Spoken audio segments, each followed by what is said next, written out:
밭에 감추인 보화의 도덕성, 이런 제목으로 같이 은혜를 나누기 원합니다. 이 밭에 감추인 보화는 제가 가장 좋아하는 그 비유입니다. 그리고 그 기독교가 뭔지를 가장 잘 적나라하게 보여주는 저는 비유라고 생각을 합니다. 고단한 어떤 인생 노동의 현장이죠. 그 밭에서 보물을 발견했습니다. 그 보물은 진짜 보물이지만 우리들의 신앙생활에서 예수 그리스도가 바로 그 우리의 보물인 거죠. 바로 보물은 바로 천국인 거죠. 그러자 그게 너무나 소중하니까 뭐예요? 자기 소유를 다 팔아가지고 밭을 샀습니다. 천국은 이만큼 투자할 가치가 있다는 거죠. 그래서 결국 이 비유를 통해서 예수님은 하나님 나라를 위해서 전심전력해라, 적당히 하지 말고 모든 소유를 팔아서 살 정도의 가치가 있다, 이런 교훈을 줍니다. 근데 은혜롭게 얘기했지만 사실 이 비유에는 약간의 문제가 좀 있습니다. 이렇게 지금 보화를 감춘 땅을 샀어요. 근데 그렇게 산 행위 자체가 도덕적으로 문제가 없느냐, 이거. 이렇게 보세요. 보화가 있는지도 모르고 그 땅을 팔아버린 주인은 어떻게 돼요? 억울하잖아요. 원주인은 억울하잖아요, 지금. 또 이 보화의 주인이 또 따로 있을 수도 있잖아요. 그런데도 마치 아무렇지도 않은 듯이 그것을 소유하는, 그게 정말 문제가 안 되는 건가? 여러분, 현대사회에서는 문제가 됩니다. 현대사회에서는. 어느 밭에서 예전에 한번 그렇게 났잖아요. 무슨 도박 사이트에서 하여튼 그 돈들을 밭에다 감췄습니다. 수십억이 발견이 됐습니다. 그거 내가 발견해 내가 가져도 되는가? 그 길거리에 돈다발이 떨어졌어요. 내가 죽었으니까 내가 임자지, 그냥 가져가도 되는가? 어느 바다에서 실제 신안 앞바다에 일어났다고 합니다. 고려 청자들이 막 발굴이 됐습니까? 그건 내 거니까. 어디에 또 보물선이 발견됐습니까? 그건 막 내가 처음 발견했으니까 임자가 내 건가? 아닙니다. 이거 그냥 가져가면 절도에 해당합니다. 신고를 해야 돼요. 신고를 해야 되고, 그 신고했는데 주인이 안 나타나면은 제가 보니까 절반을 준다고 그래요. 절반 가격을. 이제 네 거다. 보물소를 발견해도 절반은 나라, 절반은 자기 거, 이렇게 되는 거죠. 그러니까 지금 자기 밭도 아니에요. 남의 밭에서 발견한 보물입니다. 그 보물 주인 모른 채, 숨긴 채 보물을, 밭을 산 거죠. 도덕적 문제가 발생할 수 있습니다. 그래서 그런지 모르겠는데 요즘 이제 계속 제가 예수 비유 세미나, 예수 비유하면서 요즘 새롭게 연구하는 그 대표적 주자 중에 하나가 크루산이라는 사람이 있어요. 크루산이 이렇게 얘기해요. 보물이 발견자의 소유이면 땅을 살 필요가 없다. 보물이 발견자의 소유물이 아니라면 땅을 사는 것은 불이하다. 그러면서 사회적으로 도덕적으로도 용납될 수 없는 행동, 충격적인 하나님 나라의 이미지, 딱 이렇게 얘기했어요. 물론 이제 이 사람은 이렇게 하고 다른 식의 해석을 취하고 있어요. 다른 해석을 취하고 있지만 저는 그쪽 해석은 아니고 좀 또 다른 식의 해석을 좀 취하려고 그래요. 하여튼 예수님은 도대체 왜 이렇게 비유를 말씀하신 건가? 예수님이 분명히 이게 약간 도덕적 문제가 있다는 것을 알면서도 말씀하셨다면은 바로 여기에 사실은 비유에 주님이 전달하고자 하는 그 비유의 핵심이 바로 여기에 숨겨져 있는 겁니다. 아니면 모른 채 그냥 자연스럽게 이렇게 얘기했다면은 그것 또한 하나의 우리가 분석해 볼 과제입니다. 왜 몰랐을까? 왜 이것을 자연스럽게 받아들였을까? 이것도 하나의 우리들이 이 비유를 보면서 묵상해야 될, 좀 생각해 봐야 될 그런 겁니다. 그 예수님의 비유의 파격성이 얼마만큼 파격적인가, 유대 사회 속에서 통용되던 식의 어떤 그런 식의 비유였는가를 알려면은 당시 유대 사회에서 어떤 일이, 이걸 어떻게 바라보고 있는가를 좀 보는 게 좋죠. 그러려면은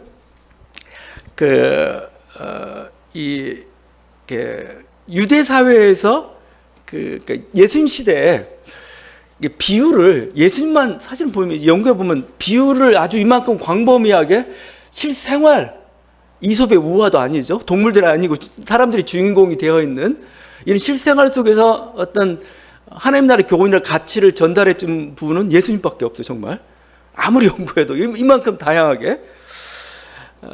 물론 유대 사회에서도 비유가 있었습니다. 근데 그 비유는 우리가 그것을 비유라고 하지 않고 보통 악가다 이렇게 합니다. 악가다는 이야기라는 뜻을 가지고 있어요. 이야기. 뭐냐면 성경을 풀이하다가 성경이 잘 안 풀어져요. 난제들이 쓴 그 난제들을 이야기를 통해서 예컨대 하면서 이야기를 통해 가지고 그것을 설명하는 방식을 취합니다. 그래서 어떤 우리는 예수님은 정말 예화인데 반해서 여기는 하나의 말씀을 풀이하는 방식이라면 좀 다르긴 하지만 하여튼 그들도 나름대로의 비유는 사용을 했어요. 아까다라는 그 비유죠. 이것들을 모아놓은 게 미신하고 탈무드입니다. 여러분이 우리나라만큼 탈무드가 많이 번역된 곳이 없어요. 이스라엘 사람들이 놀래요. 아니 니네는 뭔데 탈무드를 이렇게 많이 번역하냐. 근데 우리는 탈무드를 번역한 이유가 있죠. 재밌으니까, 지혜로우니까, 뭔가 실제적인 어떤 뭔가 사업이나 교육상에 도움이 되니까, 이런 하나의 그걸로 탈무드를 번역하는, 탈무드는 그런 목적이 아니에요. 탈무드는 율법을 설명하는 겁니다. 사실은 설명할 때 그냥 풀어서 설명하는 방식도 있고 예화를 들어서 설명하는 방식이 있어요. 그거 하나인데 그중에 제가 두 가지를 좀 들어주려고 합니다. 미시나라고 하는데 거기 바바메치아라는 곳에 실린 카샤왕 얘기입니다. 왜냐하면 보물 얘기는 옛날부터 중요한 소재이기 때문에 여기도 많이 다뤘어요. 어느 척박한 땅에서 보물이 발견됐습니다. 이 보물이 발견됐는데 이 발견된 보물 때문에 두 집이 싸워요. 두 집안이. 카샤왕 앞에 재판이 붙었는데 서로 가지겠다는 싸움이 아니고 서로 양보하는 싸움이었습니다. 밭을 산 사람은 이렇게 얘기합니다. 나는 척박한 땅을 산 것이지 보물까지 산 것이 아니다. 이건 보물이 발견됐지만 내 거 아니다. 그죠? 근데 밭을 판 사람은 뭐라고 하냐면 나는 척박한 땅뿐만 아니라 그 속에 있는 것까지 다 팔았으니까 이거 내 거 아니다. 이 세상에 이렇게 착한 사람이 어디 있어요? 하여튼 이렇게 막 붙은 겁니다. 근데 카시아 왕이 굉장히 현명한 판결을 내립니다. 두 집안을 보니까 아들과 딸이 있어요. 그러니까 둘이 결혼을 시켜버립니다. 결혼시켜가지고 이 땅에 묻힌 보물 니네가 가져라 다 해가지고 뭔가 지혜로운 결정을 좀 하죠. 하여튼 여기에서는 그 땅에 묻힌 보물을 무조건 차지하는 게 그냥 정당하지는 않다는 겁니다. 지금 분위기 자체가 뭔가 이건 조금 찝찝해요. 사실은 보물이란 게 옛날에 은행이란 제도도 이렇게 발달되지 않기 때문에 사람들 가장 중요한 방식 중에 하나가 땅에다 파묻는 겁니다.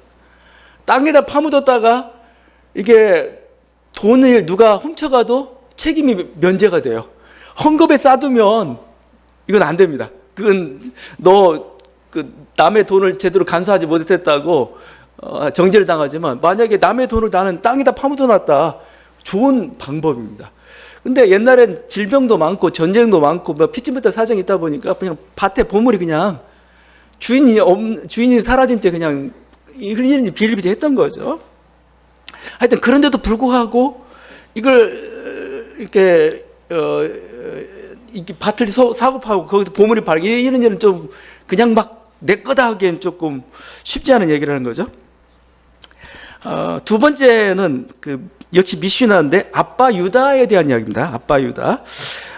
이 사람은 랍비인데 굉장히 부유했어요. 랍비는 아니군요. 아빠 유다는 굉장히 착한 사람인데 거의 랍비 같은데 이 사람도. 예. 근데 다른 랍비들을 자기 재산을 털어서 공양을 했습니다. 하도 공양하다 보니까 돈이 모자라요. 그러니까 자기 밭의 절반을 팝니다. 절반을 팔아가지고 그것 가지고 또 공양을 합니다. 근데 그의 그 착한 마음을 하나님이 들은 거예요. 하나님이 본 거예요. 그래서 이 선한 유다에게 축복했습니다. 어떻게 축복했냐면 이 나머지 절반의 밭을 갈고 있었는데 하나밖에 없는 그의 암소가 넘어져서 발이 부러지고 말았어요. 그래서 그 암소를 이렇게 세우려고 갔다가 거기서 보석을 하나를 발견하게 됩니다. 그 보석을 보자 유다가 이런 얘기합니다. 암소 다리가 부러진 것은 나의 유익을 위해서였구나. 하나님께 이런 유익을 주시기 위해서 암소 다리를 부러뜨리셨구나 하면서 그 보석을 팔아가지고 다시 아빠 유다는 부자가 되었다는 겁니다. 지금 이 보물이라는 건 사실 원래 이런 구조죠. 착한 사람에게 주어지는 게 보물인 거죠. 그럴 뿐만 아니라 보물이 발견된 곳은 자기 땅이었잖아요. 그러니까 도덕적인 문제도 발생하지 않아요. 이렇게 유대의 여러 가지 우화나 뭔가 비유들을 보다 보면은 좀 하자 없이 정리를 해요. 이렇게 보물을 온전한 자기 것처럼. 우리도 사실 이러면 어떻게 돼요? 자기 땅에서 보물을 자기 땅에서 보물을 발견하고 열심히 노동해가지고 뭐 네 거다 하면 뭐 상관없는 거죠. 근데 문제는 지금 남의 땅이잖아요. 참 이게 문제가 발생을 합니다. 도덕적으로 깔끔하게 지금 비유를 말씀하지 않았어요. 사실 이 밭에 감추인 보화 비유는 마태복음에만 공관보험에 실려져 있죠. 그런데 여기만 있는 게 아닙니다. 여기만 있는 게 아니고 마태복음 말고 밭에 감추인 보화가 실려져 있는 성경이 있어요. 성경이 아니고 유경이라고 합니다. 도마복음이라는 게 있습니다. 도마복음. 제가 이 다른 성경들을 다른 하여튼 경전들을 많이 지금 인용을 하고 있는데 이 도마복음은 보통 영주주의 계열이라고 해가지고 전통교회에서 배척을 당했습니다.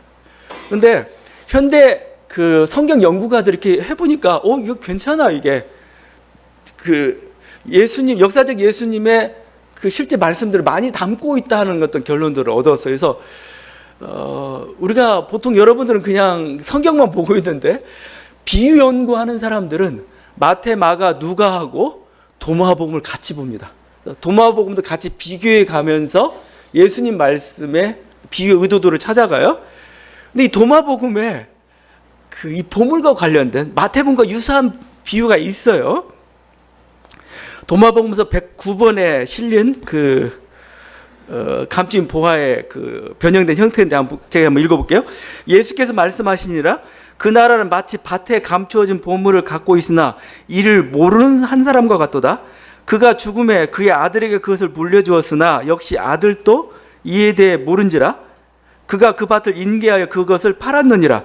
그 밭을 산 자는 쟁기질하러 가서 그 보물을 발견하여 원하는 누구에든 이자를 쳐서 돈을 빌려주기 시작하였느니라. 말이 조금 애매하죠? 어떤 사람이 밭에 보물이 감춰져 있는데 몰랐어요.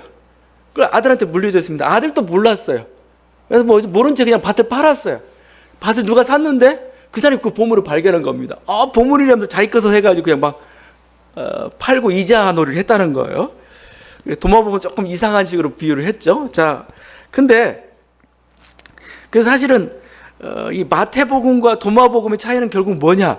밭에 감추인 보물이 있는데 그 보물을 사기 위해서 마태복음은 뭐예요? 자기 전 소유를 다 팔아라.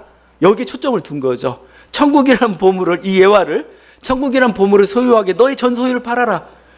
이런 식으로 적용한 반면에 도마복음은 예수님의 이 비유를 어떻게 적용한 겁니까? 깨달음의 중요성인 거죠. 깨달음. 네가 아무리 네 밭에 보물이 있을지라도 모르면 아무 소용이 없는 거예요. 이게. 그 밭에 보물이 있는데 자기 인생이라는 밭에 바로 옆에 보물이 있는데 그걸 알지 못하면 자기 통장에 얼마만큼 돈이 있는데 알지 못하면 아무 소용이 없는 거예요. 그건.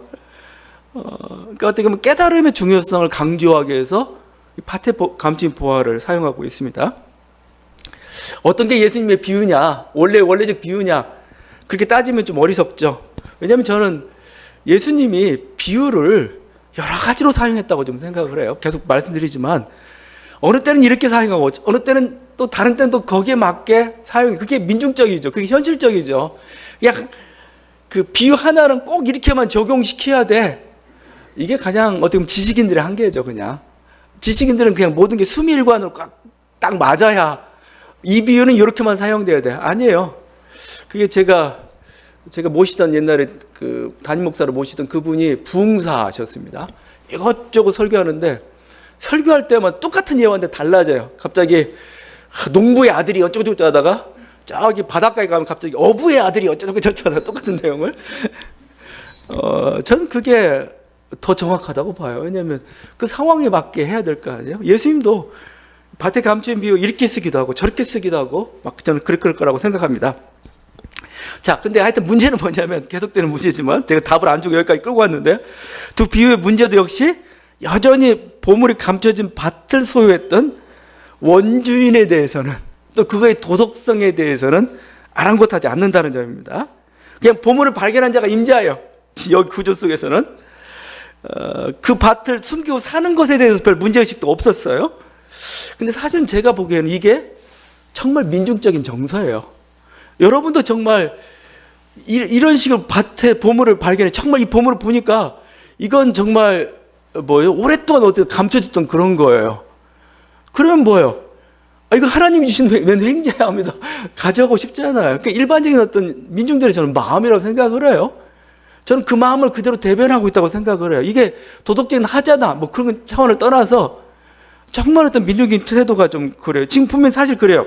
제가 원주인이라고 얘기했지만 원주인이 밭에 보물이 있는 걸 알았나요? 몰랐으니까 판 거 아니겠어요. 원주인도 밭에 있는 원주인도 이 보물의 주인이 아니에요. 아무도 주인이 없어요. 사실 발견한 자가 사실은 임자인 겁니다. 임자예요. 그러니까 사실은 엄밀히 따지면 정말 도덕적으로 이렇게 잘못된 거냐, 약간의 어떤 흠결이 있을 줄은 모르겠지만 그렇게 비난할 만한, 뭐 현대에는 조금 더 복잡한 문제가 발생하지만 고대 사회에서 임자 없는 땅, 아니 임자 없는 보물, 내가 발견해 뭐가 잘못이야?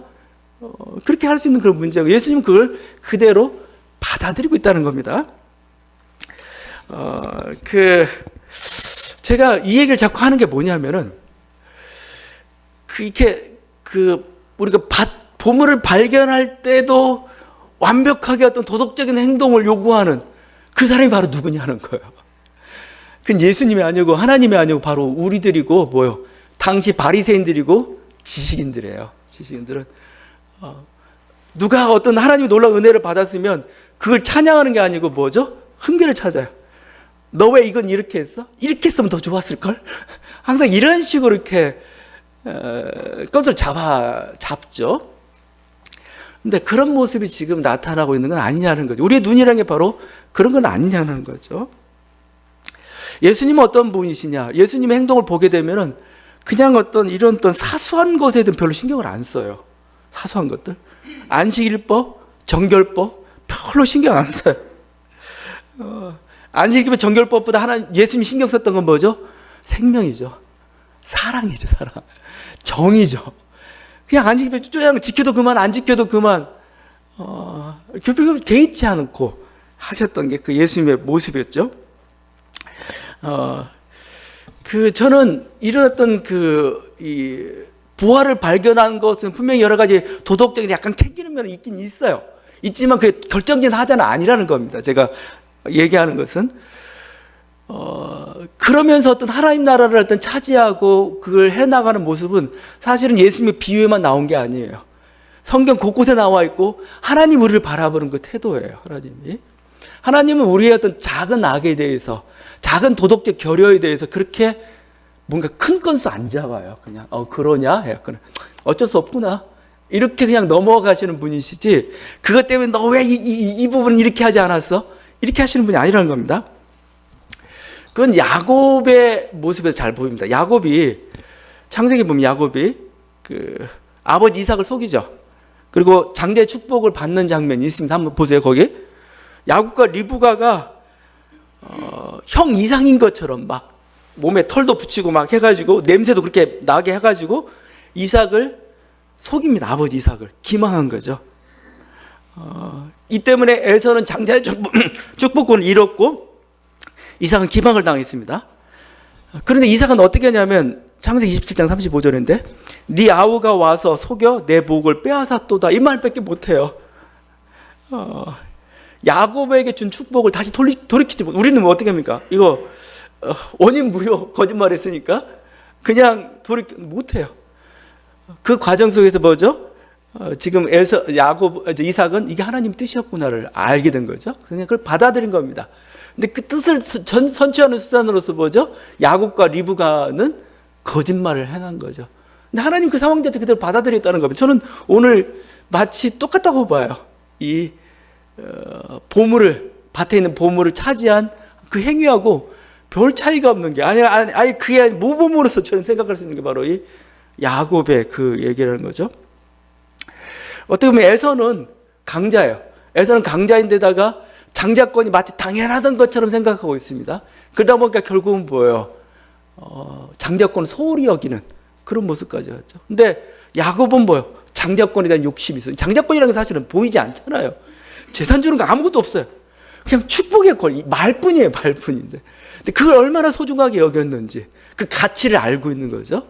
근데 그 가치를 알기 위해서 다른 방법이 없으니까 약간 거짓이라는 그걸 쓴 거죠. 물론 그 거짓에 대한 대가는 나름대로 받긴 하겠지만 하나님이 그것 때문에 네 약속 원인무효 그러진 않아요. 그게 어떻게 우리 삶의 현실인 겁니다. 사실은요. 우린 그렇게 어떤 하나님의 역사는 또 이루어지는 거예요. 여기뿐만 아니죠. 제가 룻기하면서 계속 얘기했지만 그 유다의 며느리 다말이죠. 자기를 창녀처럼 속이고 그 시아버지 유다와 동침해가지고 베레스와 세라를 낳았습니다. 근데 그런 다말을 향해서 유다가 뭐라고 표현하냐면 창세기 38장 26절인데 그는 나보다 옳도다. 체닥하라는 단어를 쓰고 있습니다. 정의롭다라는 정의롭다는 거예요. 뭐죠? 가문을 이을 자녀를 낳는다는 게 더 소중한 거예요. 이게 가장 큰 목적입니다. 이 목적을 이루기 위해서 뭐예요? 작은 악들이 행해진 거죠. 그거에 대해서 개의치 않습니다. 오히려 그건 그냥 받아들인 거죠. 그냥 그 여리고의 기생 라합이 있습니다. 그 라합은 두 정탐꾼을 숨기죠. 숨기면서 뭐죠? 여리고 왕을 속여요. 기망한 거죠. 없다고, 갔다고. 결국 어떻게 그걸 통해서 하나님 뜻이 이루어지고 있습니다. 룻과 나오미 얘기도 우리가 들었죠. 룻과 나오미도 보아스를 남편으로 맡기 위해서 야밤에 그 보아스의 잠자리로 벌거벗은 몸으로 파고드는 그런 음모를 꾸미죠. 음모가 성공한 케이스라고 합니다. 저는 지금 밭에 감추인 보아를 모든 재산을 다 팔아서 살았던 행위가 그냥 예수의 비유만이 아니고 실제 성경 속에 널려 있어요. 널려 있는데 문제는 뭐예요? 하나님은 뭐예요? 그것을 악이라고 하죠. 그 작은 악을 악이라 보지 않는다는 겁니다. 그 어떻게 보면 피치 못해도 우리들이 일어나야 될 그런 일들이 그것을 그대로 받아들이고 있다는 거예요. 그러니까 제가 하나님을 너무 두려운 분으로 좀 보지 마세요. 하나님 분을 막 일일이 1mm라도 틀리면 잣대에서 벗어나면 마치 아닌 것처럼 1mm라도 벗어나면 하나님 역사가 아닌 것처럼 아닙니다. 우리들이 살면서 물론 깨끗한 길을 가면 좋겠죠. 100% 깨끗하게 우리들이 하나님 때 순종하면 되겠지만 인생은 그렇게 되지가 않아요. 인생은 그렇지 않고 여러 가지 흠결도 있기도 하고 우리 실수도 있기도 하고 우리 속임수도 있기도 하고 근데 사실은 그것은 크게 중요한 게 아니에요. 죄송해요. 그냥 한마디 하면 되는 거예요. 그냥 이건 결정적인 문제가 아니라는 거죠. 그러니까 우리가 너무 막 내가 거짓말해가지고 지옥 가는 건 아니에요. 무슨 거짓말했다 지옥을 가요. 그건 정말 그냥 아주 순백의 100%를 요구하는 사람들의 논리일 뿐이에요. 너 거짓말 몇 번 했지? 하루에 3번씩 거짓말 했으니까 1년이면 1000번. 뭐 그래 넌 지옥 가야 돼. 하나님 이런 분이 아니에요. 그냥 어쩔 수 없는 악들에 대해서 그냥 그러려니 그냥 넘어가 주시는 하나님. 그게 안식일과 정결법을 가볍게 여기는 그런 그 모습에서 우리가 볼 수가 있는 거죠. 자, 근데 오히려 이 작은 악을 크게 보는 사람들이 있습니다. 인간들입니다. 인간들이에요, 인간들. 소위 권력자들, 소위 지성인들이죠. 그들이 사실은 뭐예요? 이 작은 악을 문제 삼는 애들이 하나님이 아니고 이들이에요. 인간이고. 우린 거기에 주눅 들어 있는 거죠. 그래서 예수님은 바리새인들 이렇게 비판하셨어요. 화 있을진 자 외식하는 서기관들과 바리새인들 너희가 박하와 회양과 근처의 11조는 들이되 율법에 더 중한 바 정의와 긍휼과 믿음은 버렸다. 의와 인과 신은 버렸다 이거죠. 네가 그 작은 정말 근처 조그만 채소라도 여기에 11조 떼놓고 막 아주 사소한 건 지키면서 뭐죠? 가장 중요한 정의는 왜 버렸니? 가장 중요한 사랑은 왜 버렸니? 가장 중요한 생명은 왜 버렸니? 이거죠.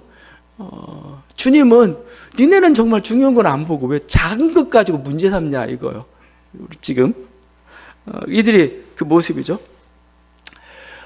어떻게 보면은 이들은 이 작은 것을 문제 삼으면서 자기 큰 악에 대해서 무마해 버리는 사람들이에요. 살짝 덮어버리는 사람들이고 왜냐하면 작은 것과 큰 것을 마치 동등한 것처럼 놓음으로써 뭐죠? 자기 악을 감소시키고 또 뭐죠? 이 작은 악을 건드리면서 뭐죠? 자기 정적들에 대해서 문제를 삼는. 그래서 더 이상 비판하지 못하게 만드는. 그게 바로 그들이 가지고 하나님 놀린 거죠. 그렇다면 이런 일은 현대사회도 비일비재하게 일어나고 있죠. 보통 우리가 교회 문제가 생겼어요. 세습 문제가 발생하고 불법적인 문제가 발생했습니다. 공급 횡령이 발생하고 큰 악이죠. 이걸 향해서 하다 보니까 몸이 부딪혀가지고 뭔가 이렇게 뭐 이렇게 폭력적인 일이 발생했어요. 기물이 파손되는 일이 발생했어요. 명예훼손 일이 그럼 고발하죠. 고발해다 가지고 마치 둘이 같은 악인 것처럼, 야, 넌 고발해야 돼? 폭력도 쓰지 말고 이렇게 깨끗하게 했어야 되지. 왜 그렇게 해가지고. 그 논리나 사실 마찬가지입니다. 근데 주님은 뭐요? 그거 안 봐요. 명예훼손이나 작은 폭력 아니고 너 세습이라나 공금의 가장 큰 악은 네가 행했고 너 잘못이야. 주님의 눈이라는 거죠. 뭐 법정에서 이런 일 많이 일어나죠. 뭐 표창장이나 뭐 출결이나 작은 훈결을 탓하면서 그 법정을 따져가지고 모든 죄에 대해서 이렇게 때리면서도 그 과정 속에 자신이 행하는 그 불의, 그리고 한 인격에 대한 살해, 더 큰 악이죠. 이건 보지 못하고 마치 이것만 문제 삼고 있는, 단돈 500원을 횡령하면 그걸 횡령죄로 가져갔다가 횡령죄로 정죄하면서 지금 자신의 손으로 얼마만큼 이 사회에 무정함의 죄를 지금 저지르고 있는지, 자기가 얼마만큼 월권이라는 그 무서운 죄를 저지르고 있는지, 그래서 한 사람을 죄인으로 만들고 있는지에 대해서는 전혀 감각을 못 느끼고 있는 거죠. 사실 그 과정을 통해서 무마하고 있는지도 모르겠어요. 좀 더 나아간 정치적으로 진보는 깨끗하고 사치도 해서도 안 된다는 거예요. 강남 좌파가 나올 수가 없죠. 왜냐하면 니네는 이러면서 사소한 거 하나 잡아놓고 전체를 다. 근데 사실은 그 이면 속에는 뭐가 있냐면은 자신들이 행하는 탐욕과 불법에 대해서는 적당히 얼버무리려고 싶은, 너도 나처럼 좀 이렇게 살아. 왜 잘난 체 하면서 그러고 있어? 그렇게 사용하고 있는 게 도덕 프레임이라는 겁니다. 도덕 프레임. 근데 하나님은 우리들에게 이런 도덕 프레임을 걸고 있는 분이 아니에요. 그런 분이 아니고, 하나님 정말 어떻게 보면은 가볍게, 우리들이 생각하는 것보다 가볍게. 그래서 여러분, 제가 성경을 읽으면서 좀 놀랐던 게 그거요. 우린 좀 캥기는데 야곱의 행위나 뭔가 며느리 다말이나 라합이나 룻이나 이 모든 행동들이 약간 걸리는 게 있는데 불구하고 그냥 얘기하고 있어요. 그러면서 뭐라고 또 정죄도 하지 않고 있죠. 그럼 다시 한번 우리가 좀 볼 때 정말 이 세상에서 중요한 게 뭔가를 봐야 될 것 같아요. 중요한 게 하나님께서 정말 중요하게 문제 삼는 게 여러분 뭔지를 봐야 될까요?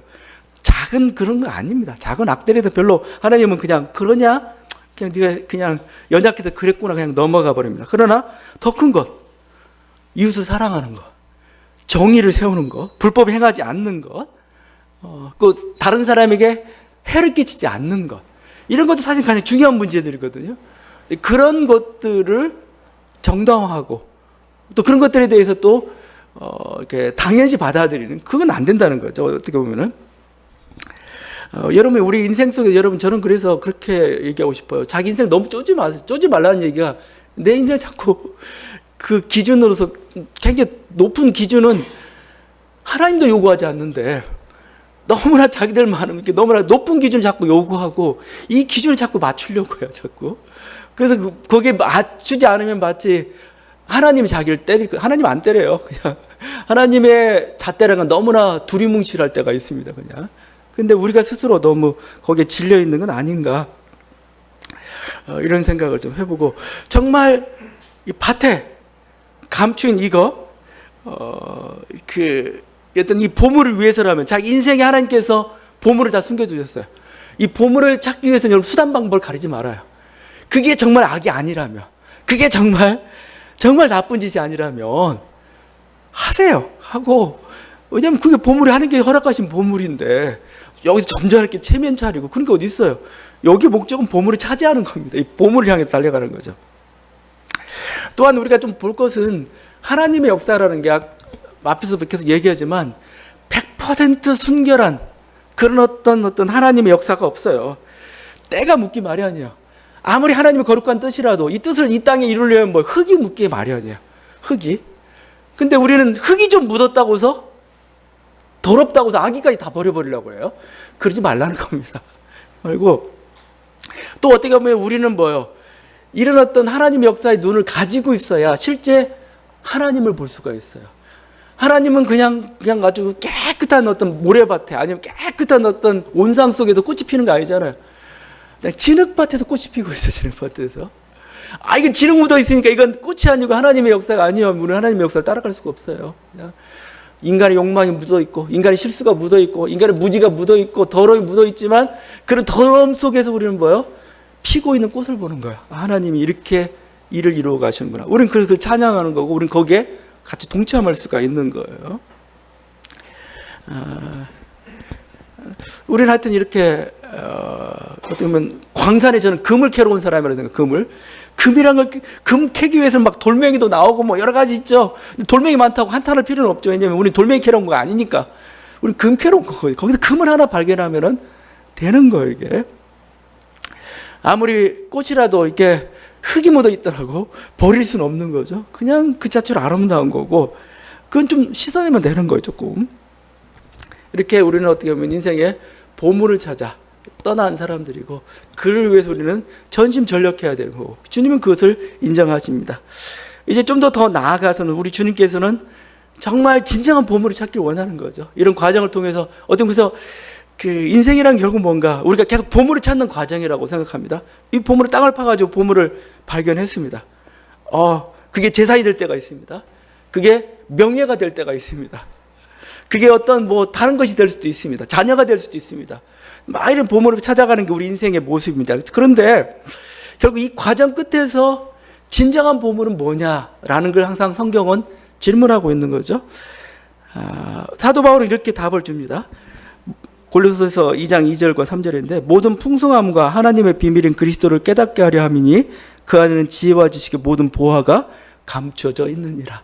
그래서 사도 바울이 이 보물을 캐보려고 한번 가보고 저 보물을 캐보려고 해서 갔는데 얻었어요. 어떤 재산을 얻었습니다. 어떤 명예를 얻었습니다. 근데 다 덧없다는 겁니다. 덧없다는 거예요. 그러면서 진정한 보화와 지혜와 지식의 보화는 뭐냐? 예수 그리스도에게 있구나라는 게 그 고백이고 어떻게 보면 사도 바울은 그래서 이 그리스도란 표대를 향해서 같이 다름질 치자. 이게 진정한 우리가 찾아야 될, 추구해야 될 보물이다라고 얘기하면서 우리를 이런 어떤 표대를 향한 어떤 다름질로 경주로 우리를 초대하고 있다고 생각을 합니다. 여러분, 우리는 인생의 보물을 찾아 나선 사람들입니다. 그것을 정말 전심전력에서 캐내십시오. 그렇지만 정말 궁극적인 진정한 보물인 예수 그리스도께 닿을 수 있는 저와 여러분 되기를 간절히 바랍니다. 기도하시겠습니다.